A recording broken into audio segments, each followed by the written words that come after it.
nataka nikufundishe jinsi ya uigizaji ulivyo. Ushakuigiza? Hapana.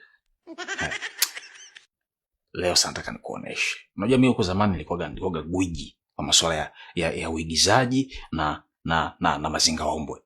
Yaani chochote ambacho naweza nikakifanya hapa, utakachokisema nikifanye, kinatokea. Ukiniambia lia na lia hapo hapo. Ukiniambia cheka na cheka. Nuna na nuna. Potea na potea. Manyanya kweli.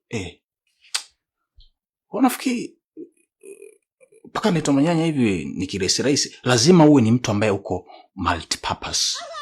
Kwa sana kupa leo sharti ni kuonyesha hizo magic za uigizaji. Nitaanza kuigiza mimi alafu nitakufundisha na wewe. Kwa nakuruhusu kuanzia sasa hivi. Sema kitu chochote nifanye, nafanya hapa hapa. Sema sasa usiogope. Usije ukakimbia. Anza. Cheka.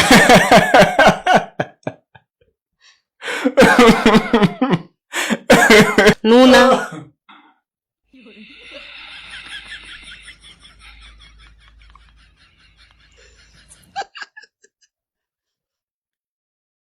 Lia.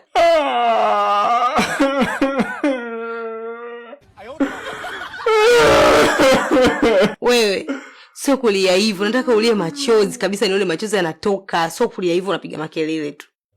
Hapo kwenye machozi sasa hapo mtiani.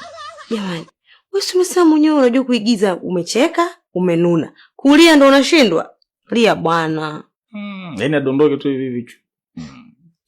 Hapo sio tansamea. Hapa waigizaji wenyewe pia watatufundisha watoaje machozi. Mimi hivi imenishinda hivi ya machozi. Haki ya Mungu. Ina manyanya bwana, unajua unanifurahisha.